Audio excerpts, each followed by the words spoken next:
Hillsides is a child welfare agency. It provides behavioral health services. We also have a foster care and adoption program. So my name is Joe Costa and I'm the Chief Executive Officer of Hillsides. We have an array of services available so that it can be individualized for a child who has experienced some trauma. Mama Lucy is the example of just a wonderful staff member to provide them with a place where they can feel safe, a place where they know people will care for them. Hillsides has been here since 1913, and we just celebrated 3 years ago the 100th year, which was really, really nice. So hopefully another 100 years blessing kids. A lot of times the kids are either mistreated from their own home, or they're kicked out of school and they don't have nowhere else to go, or they're runaways. Instead of being on the streets, we take them. I have seen a lot of clients come. They are healed in so many ways. We take time for them. We spend quality time. Each child has their own issues, so each client for us is different, and they have a story. And we do listen to that story. I lived at Hillsides from the ages of 11 to 17 and a half. And every time I'm here, it feels like I'm coming home. This was a room that I lived in while I stayed here. Of course, it's now somebody else's room, but yeah.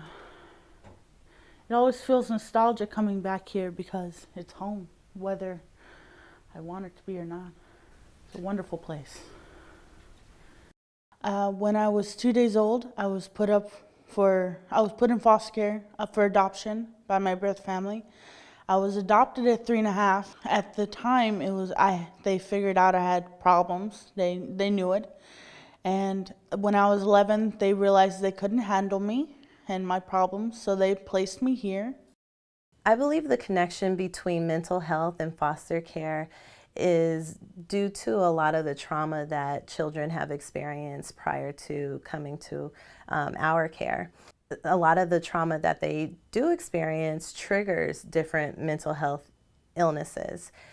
But one misconception is that these illnesses are not treatable or, are kind of like a lost cause, but that's absolutely not true. Various interventions are successful in treating these different illnesses and could essentially make these children successful when they do enter back into the community. Mom Lucy has told me to love wholeheartedly and not for the person on the outside, but the inside.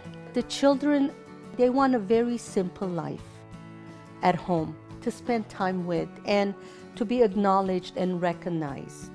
So what I do is I try to take care of them, their needs, based on hygiene, brushing your teeth, making sure you're dressed well to go to school, don't forget to eat, all those little things that we take it for granted.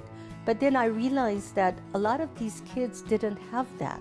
I feel and believe a parent needs to admit that I do need help, because sometimes I feel like parents, if they ask for help, they feel like they're not good parents, or something is wrong, or something happened, and that's not true. Everybody needs a support system. Whether we think so or not, we all need one. Whatever you do, you have to give back, because you're gonna get it tenfold in the future. I learned that from Mama Lucy, actually. It only takes one caring adult to change the life of a foster youth. Why not you? To fosterchange.org.